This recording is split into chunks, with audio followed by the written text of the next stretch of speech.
नमस्कार, आप देख रहे हैं यूपी मीडिया। आइए जानते आज यूपी की ताजा और बड़ी खबरें। आज की पहली खबर है कि कोचिंग सेंटर दुष्कर्म कांड के आरोपियों पर बड़ी कार्रवाई। फर्रुखाबाद जिले में दुष्कर्म के आरोपियों के अतिक्रमण पर मंगलवार सुबह प्रशासन ने बुलडोजर की कार्रवाई की। मौके पर लोगों की भीड़ जमा हो गई और भारी पुलिस बल मौजूद है। कंपिल कस्बे के एक कोचिंग सेंटर में 5 माह पूर्व 3 मुस्लिम युवकों ने एक किशोरी को कोल्ड ड्रिंक में नशीला पदार्थ पिलाकर दुष्कर्म किया। साथ ही अश्लील वीडियो भी बना लिया। अश्लील वीडियो वायरल करने की धमकी देकर दरिंदों ने कई बार दुष्कर्म किया। परिजनों की शिकायत पर पुलिस ने आरोपी अनस, सलमान और शिबू के खिलाफ प्राथमिकी दर्ज कर न्यायालय में पेश किया। यहाँ से उन्हें जेल भेज दिया गया। परिजनों ने जन प्रतिनिधियों से आरोपियों के अतिक्रमण पर बुलडोजर कार्रवाई की मांग की।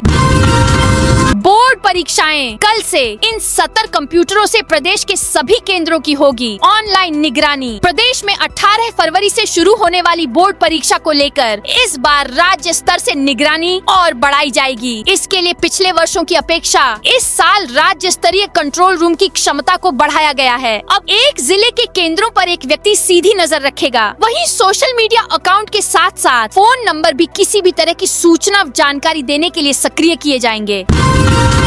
यूपी में कांग्रेस सांसद समेत 200 कार्यकर्ता हाउस अरेस्ट। यूपी कांग्रेस ने मनरेगा और शंकराचार्य मुद्दे को लेकर लखनऊ में विधानसभा घेरने का ऐलान किया है। इसमें प्रदेश भर से कार्यकर्ता पहुंच रहे हैं। इस समय विधानसभा में बजट सत्र चल रहा है। इसे देखते हुए पुलिस अलर्ट मोड पर आ गई है। कांग्रेस ऑफिस को छावनी में बदल दिया गया है। 2 ट्रकों में भरकर पीएसी के जवान पहुँचे हैं। इसके अलावा 4 थानों की फोर्स तैनात की गई है। बाराबंकी सांसद तनुज पुनिया समेत प्रदेश भर के 200 से ज्यादा कार्यकर्ताओं को हाउस अरेस्ट कर लिया गया है, जो लखनऊ के लिए रवाना हुए थे। 1 अप्रैल से बदलेंगे आयकर के नियम। व्यापारियों को बड़ी राहत। व्यापारियों और करदाताओं के लिए आने वाले नए आयकर नियम राहत लेकर आएंगे। वित्त बजट 2026 में सरकार ने टैक्स प्रणाली को सरल और पारदर्शी बनाने की दिशा में बड़े कदम उठाए हैं। 1 अप्रैल से लागू होने वाला नया आयकर अधिनियम न केवल पुराने जटिल नियमों को खत्म करेगा, बल्कि करदाताओं के अनुकूल माहौल भी तैयार करेगा। इससे व्यापार की राह आसान होगी। प्रदेश के कई करोड़ बच्चों के आधार अपडेट हैं। पेडिंग प्रदेश के 3.90 करोड़ छात्र छात्राओं का अनिवार्य आधार अपडेट पेंडिंग है। भारतीय विशिष्ट पहचान प्राधिकरण UIDAI इनके आधार अपडेट करवाने के लिए लगातार जद्दोजहद में लगा है। आधार अपडेट न होने की दशा में पढ़ाई से लेकर तमाम योजनाओं का लाभ लेने में दिक्कत का सामना करना पड़ सकता है। शंकराचार्य के खिलाफ कैराना कोर्ट पहुंचे आशुतोष महाराज। शंकराचार्य, अविमुक्तेश्वरानंद और श्री कृष्ण जन्मभूमि के मुख्यवादी व पक्षकार आशुतोष महाराज के बीच विवाद बढ़ता जा रहा है। अविमुक्तेश्वरानंद के खिलाफ प्रयागराज की अदालत में यौन शोषण का वाद दाखिल करने के बाद से दोनों के बीच जुबानी जंग जारी है। इसी बीच अब जगत गुरु रामभद्राचार्य के शिष्य आशुतोष ब्रह्मचारी ने अविमुक्तेश्वरानंद के खिलाफ मान हानिकारक बयान और डिजिटल दुष्प्रचार का आरोप लगाते हुए कैराना की कोर्ट में सोमवार को परिवाद दायर किया है। यह वाद अपर न्यायिक मजिस्ट्रेट शामली के समक्ष विधिक परिवाद के रूप में दायर किया गया है। अब 9 मार्च को सुनवाई होगी। प्रदेश की आंगनबाड़ी आशा कार्यकर्ताओं का बढ़ाया जाएगा मानदेय। मुख्यमंत्री योगी आदित्यनाथ ने प्रदेश में कार्यरत हजारों आंगनबाड़ी व आशा कार्यकर्ताओं का मानदेय बढ़ाने की घोषणा की है। विधान परिषद में राज्यपाल के अभिभाषण पर धन्यवाद पर चर्चा में मुख्यमंत्री ने हाल ही में निराश्रित व वृद्धा अवस्था पेंशन की घोषणा की चर्चा करते हुए कहा कि हम आंगनबाड़ी व आशा कार्यकर्ताओं का भी मानदेय बढ़ाएंगे।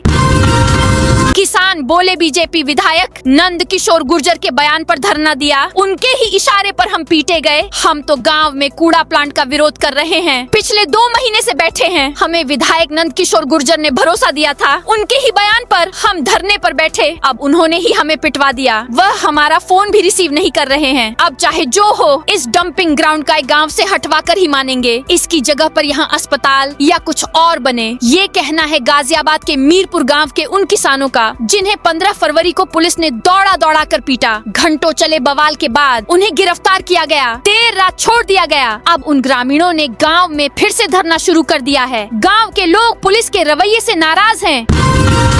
ओम ऑपरेशन सिंदूर से चर्चाओं में आई एंटी ड्रोन गन द्रोणम का निर्माण अब झांसी में। ऑपरेशन सिंदूर के दौरान अपनी तकनीकी कुशलता साबित करने वाले काउंटर ड्रोन द्रोणम का निर्माण झांसी डिफेंस कॉरिडोर में होगा। ब्लैक गन के नाम से चर्चित इस ड्रोन को हाल में गणतंत्र दिवस परेड में भी शामिल किया गया था और इसे chief of army staff commendation card से सम्मानित किया था। पहले चरण में लगभग 150 करोड़ रुपए का निवेश के साथ संयंत्र की शुरुआत की जाएगी। बिजली विभाग ने जोड़ा निगम के स्लेटर हाउस का कनेक्शन। आगरा जिलाधिकारी के मौखिक आदेश के बाद 6 महीने पहले काटा गया नगर निगम के स्लेटर हाउस का बिजली कनेक्शन दक्षिणांचल विद्युत वितरण निगम लिमिटेड DVVNL के अधिकारियों ने जोड़ दिया। मामले में एनजीटी के जवाब तलब करने के बाद अधिकारियों ने तेजी दिखाई। हालांकि किसके आदेश से कनेक्शन जोड़ा, इस पर विभागीय अधिकारी चुप्पी साधे हुए हैं। फरवरी के अंतिम सप्ताह में काशी आएंगे सीएम योगी आदित्यनाथ। मुख्यमंत्री योगी आदित्यनाथ फरवरी के अंतिम सप्ताह में काशी आएंगे। इसकी तैयारियां तेजी से चल रही हैं। वह रोपवे और गंजारी स्टेडियम का स्थलीय निरीक्षण भी कर सकते हैं। मुख्यमंत्री विकास परियोजनाओं की समीक्षा भी करेंगे।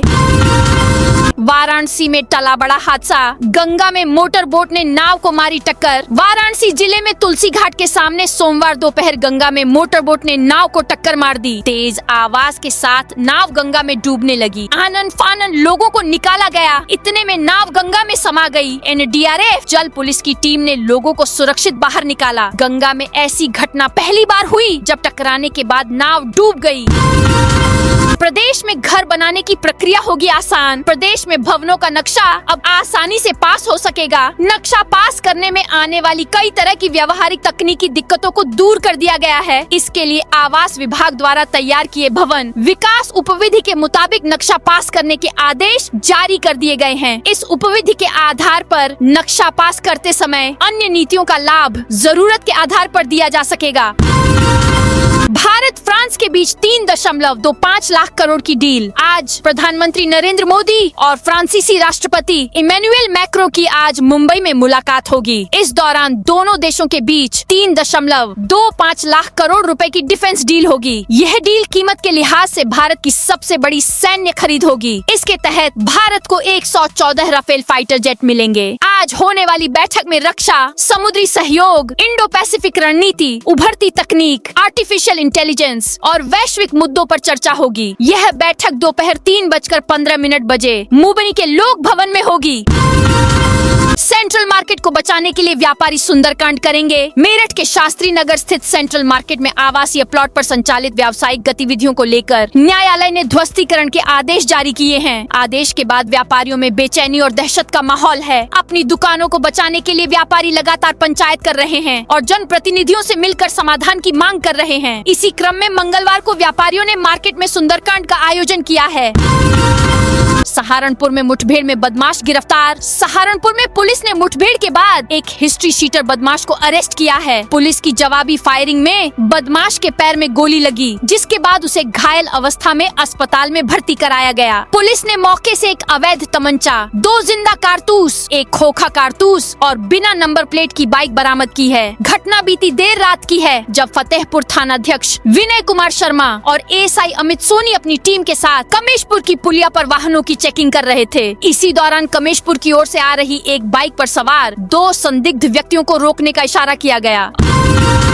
अमरोहा में अमावस्या पर हजारों श्रद्धालुओं ने किया गंगा स्नान। अमरोहा में अमावस्या के अवसर पर ब्रिज घाट और तिगरी गंगा धाम में हजारों श्रद्धालुओं ने गंगा स्नान कर पुण्य लाभ कमाया। हर हर गंगे के जयकारों से गंगा घाट गूंज उठे, जिससे पूरा क्षेत्र भक्तिमय माहौल में डूब गया। स्नान के उपरांत श्रद्धालुओं ने पूजा अर्चना कर परिवार की सुख समृद्धि की कामना की। कई श्रद्धालुओं ने गंगा किनारे हवन यज्ञ भी कराए और पुरोहितों को वस्त्र, भोजन आदि दान किए। सुरक्षा व्यवस्था बनाए रखने के लिए घाटों पर पुलिस बल तैनात रहा। मुंबई तट के पास 3 संदिग्ध तेल टैंकर जब्त। भारत ने इस महीने मुंबई तट के पास 3 तेल टैंकर जब्त किए हैं। इंडिया टुडे और रॉयटर्स की रिपोर्ट के मुताबिक इन जहाजों के IMO नंबर अमेरिका द्वारा प्रतिबंधित जहाजों से मेल खाते हैं और इनका ईरान से संबंध होने का शक है। हालांकि ईरान की नेशनल इरानियन ऑयल कंपनी ने इन जहाजों से किसी भी तरह के संबंध से इनकार किया है। सूत्रों के मुताबिक इन जहानों के नाम स्टेलर रूबी, असफाल्ट स्टार और अल जब जिया हैं। तो साथियों, ये थी आज यूपी की ताजा और बड़ी खबरें।